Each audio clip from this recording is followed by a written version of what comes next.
Hello guys, this is Mudassir Abbas and you are watching Mudassir Abbas YouTube channel. आज की video में मैं आपको पीएचडी के बारे में बताऊंगा। ऑस्ट्रिया में अगर आप पीएचडी करना चाहते हैं तो इसके एडमिशन मिलने के कितने चांसेस होते हैं, आपके इनटेक कितने होते हैं, आपकी फ़ी कितनी लग जाती है या आपको स्कॉलरशिप मिलती है इसकी, और डॉक्यूमेंटेशन कौन कौन से होते हैं, ये सारी चीज़ें मैं इस वीडियो में डिस्कस करूंगा। तो वीडियो को एंड तक क्लास में देखिएगा। सबसे पहले बात कि ऑस्ट्रिया में अगर आप पीएचडी करते हो तो उसके कोई लॉन्ग टर्म बेनिफिट भी हैं, ड्यूरिंग स्टडी भी और आफ्टर स्टडी भी। तो ऑस्ट्रिया में पीएचडी के दौरान भी आपको काफ़ी ज़्यादा बेनिफिट मिलते हैं और पीएचडी के बाद भी। तो अब दूसरी बात आ जाती है कि सबसे जो मेन स्टेप होता है, अहम स्टेप होता है, कमेंट सेक्शन में अक्सर लोगों ने पूछा हुआ था हम कोई भी एडमिशन प्रोसेस स्टार्ट करना चाहते हैं तो उसका पहला स्टेप क्या होना चाहिए। पहला स्टेप बहुत ज़्यादा सिंपल है, मैंने अक्सर वीडियोस में आपको बताया भी है कि सबसे पहले तो आपने प्रोग्राम अपना सर्च करना है। जिस भी फील्ड में आपने बैचलर किया हुआ है या मास्टर्स किया हुआ है या आपने एफएससी की हुई है उससे रिलेटेड आपने प्रोग्राम सर्च करना है। फॉर एग्जाम्पल, अगर आपने कंप्यूटर साइंस में किया हुआ तो आपने कंप्यूटर से रिलेटेड देखना है, केमिस्ट्री में किया हुआ तो केमिस्ट्री से रिलेटेड देखना है। अब हम आ जाते हैं अपने मेन टॉपिक पीएचडी की तरफ। तो ऑस्ट्रिया में अगर आप पीएचडी करना चाहते हैं तो सबसे पहले बात आ जाती है, आपका जो फर्स्ट स्टेप होता है आपका फील्ड, आपने फील्ड से रिलेटेड आपने प्रोग्राम देख लिया कि ऑस्ट्रिया में इसका कितना ज़्यादा स्कोप है। उसके बाद आपने डॉक्यूमेंटेशन की प्रिपरेशन करनी होती है। डॉक्यूमेंटेशन की प्रिपरेशन में आपके जो आ जाते हैं आपकी बैचलर की डिग्री, बैचलर की ट्रांसक्रिप्ट, मास्टर्स की डिग्री, मास्टर की ट्रांसक्रिप्ट। उसके बाद आपका एक यूरोपास की आपकी सीवी, कवर लेटर, आपका कवर लेटर जिसमें मोटिवेशन लेटर होता है। उसके बाद आपके 3 रिकमेंडेशन लेटर, 3 रिकमेंडेशन लेटर चाहिए होते हैं। बैचलर की तरह नहीं, मतलब मास्टर्स में जैसे आप एडमिशन लेते हैं तो उसके लिए 2 रिकमेंडेशन लेटर होते हैं। बैचलर में एडमिशन लेते हो उसके लिए भी आपके 2 रिकमेंडेशन लेटर होते हैं। लेकिन पीएचडी के लिए आपको 3 रिकमेंडेशन लेटर होने चाहिए आपके पास। आपका रिसर्च प्रपोजल, आपने एक रिसर्च प्रपोजल लिखना होता है, बताना होता है कि मैं इस फील्ड में रिसर्च करना चाहता हूँ, इसके लॉन्ग टर्म बेनिफिट क्या हो सकते हैं, वो सारा होना चाहिए आपके पास। और आपकी जो पब्लिकेशन होती है, पब्लिकेशन भी लाजमी है, मतलब आपकी कोई ना कोई पब्लिकेशन होनी चाहिए। मैंने इस पे रिसर्च की थी और इसकी ये आउटकम आई थी। उसके बाद आपकी आ जाती है प्रोग्राम फाइंड करने की बारी या आपकी स्कॉलरशिप फाइंड करने की बारी। तो ISTA की वेबसाइट है जहाँ से आप जाके ऑस्ट्रिया में पीएचडी के बारे में आप रिसर्च कर सकते हो। आप देख सकते हो कि कौन कौन सी ऑर्गेनाइजेशन है जो पीएचडी करा रही हैं। और आप आ जाती है बारी इनटेक की।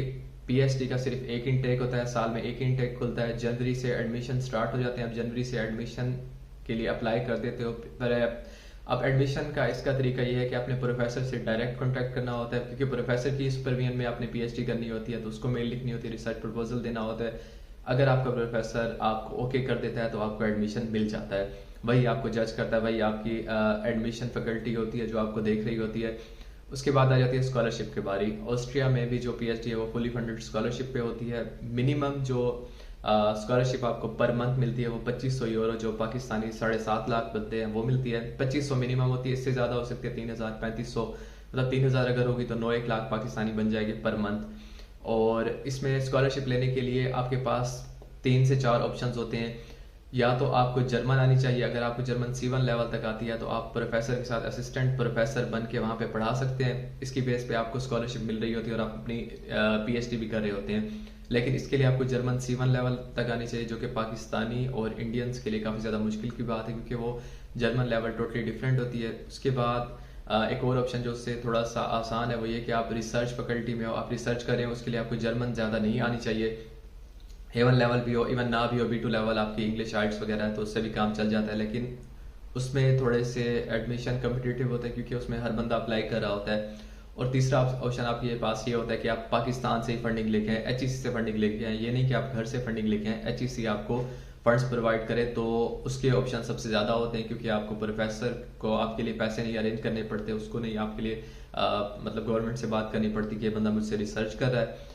तो ये 3 आपके पास ऑप्शन होते हैं। ये चौथा ऑप्शन होता है जो आपके पास ऑर्गेनाइजेशन होती है यहाँ पे, उनके साथ आप डायरेक्ट कांटेक्ट करें और उनको बताएं कि मैं पीएचडी करना चाहता हूँ, तो वो भी आपके लिए स्कॉलरशिप अरेंज कर सकती हैं।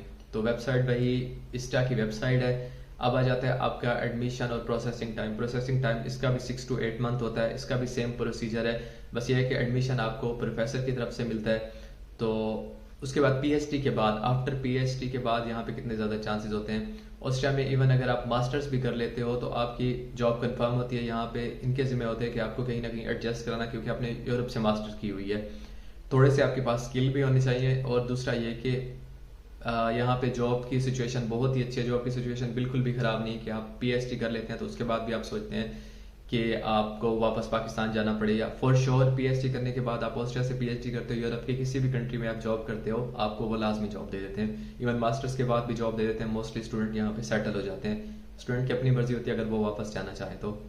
आई होप ये वीडियो आपको हेल्पफुल लगी होगी, और नीचे कमेंट सेक्शन में आप क्वेश्चन कर सकते हैं जो भी आपकी क्यूरीज हैं।